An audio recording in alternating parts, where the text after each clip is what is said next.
This circle is the first circle that we go through before taking secondary students through a 6-week series that dives deep into social identity and feelings about race and culture. So this starts with something called appreciative inquiry. Appreciative inquiry means that before we dive into a difficult topic about something, we're going to explore the positive aspect of it first. So if we're going to have circles that are going to dive deep into feelings of times that we felt left out, times we felt excluded, times that we felt wrongly done and oppressed for identity pieces of our social identity, let's dive in first to times we felt like we belonged. Let's dive in first to creating a community where we first feel safe to have those conversations. So that's what we're going to go through first.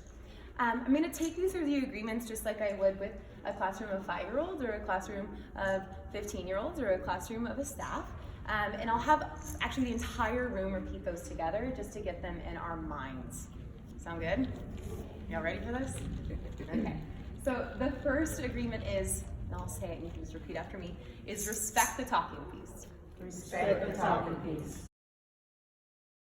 So you always want to have something, it doesn't matter what it is, that can go around the circle to create focus. Now, a couple of things about the talking piece. This little friend that I have actually came from a trip that I took to Bolivia, and I was in a small town for 2 weeks, did not know a word of the language in the town I was in, and I felt like an infant trying to get my needs taken care of. Till finally I went to an event where there was music. And for the first time in weeks, I felt like I was seen and felt and heard, and I could contribute to something that was happening. And so it was an experience of being able to transcend a difference. So that's what this talking piece represents to me. And if you do use a talking piece, try to use something that has significance to you, and to your group, and what you're trying to say and do. Now, the talking piece, there's a specific protocol for how we're going to pass it. When I pass this talking piece, I'm going to have you, just like you're doing right now, make eye contact with me. It seems really simple, but you'll watch even in this circle, we're not going to be perfect at it because it's not natural to us.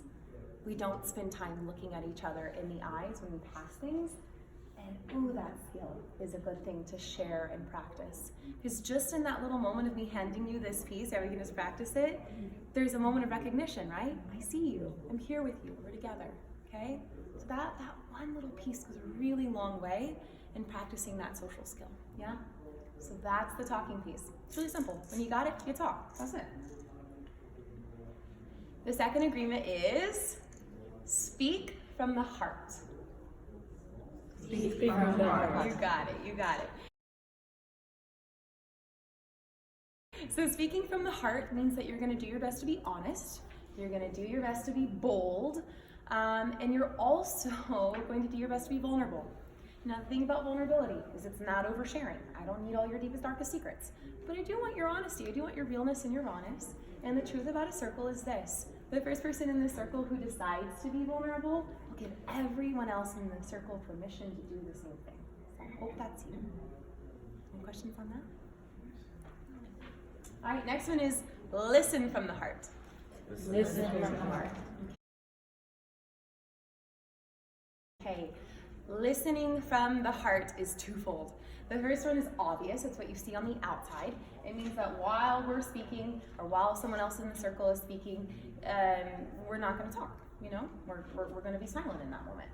But the second part is more important, and it's the part that I can't see. It's what's happening in your own mental choreography while people are speaking. Listening from the heart means that while other people are speaking, you're watching the little dance your mind is doing. Is it creating a story about that person? Is it creating a judgment about that person? Or is it just like wandering off to what you're going to have for dinner? Because that's not listening from the heart either. So are you present and are you listening non-judgmentally to the person that's speaking? So this is an act of love and curiosity that you bring to listening. All right, here's my favorite one. What happens in the circle stays in the circle. What happens in the circle stays in the circle. Nice. This is where we create like our little classroom Vegas. Something that is nice to consider here is this, FERPA, okay? It's nice to tell your students ahead of time that yes, what happens in this circle is our tree of trust. We are agreeing that we will keep our stories here. Now here's the thing, if you shared something in the circle that was alive for you and you want to go out in the world and say, I was in a circle today and this is what came out for me, that's your story. You share it however you want to share it. Everyone else's stories, though, are their stories and they stay here, okay? But should you share a story that might harm yourself or someone else, you all know this, then I would have to take that out of the circle. That's the only reason why we would need to take something out of the circle. So that's nice to tell your students that in that state of trust. Ooh, this one's important. Ready? Trust, you'll know what to say. Trust, you'll know what to say. This one's really hard for me. But this basically says that when you put this talking stick in your hand, you're going to know exactly what to say. So you don't need to rehearse. You don't need to practice. It's really tough. Say if we go around this side of the circle, Heather's our last friend in the circle. She might be really wanting to think about and craft the perfect answer. So when it comes to her, she's got something fun and witty and eloquent. It's not about that, right? We don't need that. I don't need you to entertain me in the circle. I need you to be honest. So do your best that when this thing comes to you, you'll just trust you'll know what to say. Messy and imperfect and everything else that might go along with that response. Okay? That one's difficult. Oh, this one's difficult for some friends as well. Say just enough. Say just enough. So you'll notice the way that I run a circle protocol is I don't ask open-ended questions. And there's a reason for that. I use sentence stems. So instead of saying, when are you most happy? I'll have you complete the sentence, I'm most happy when. The reason I do that is because we all have friends who could go on and on and on about when they're most happy, right? We all know those people. I'm one of those people. And we also have those people who in a circle might not even know where to begin, right? And you've given them the first few words, okay? So those sentence stems are really a great way to keep equity of voice in the circle, which is always what we're looking for in a circle protocol. While we're here, it's important to note passing is always an option.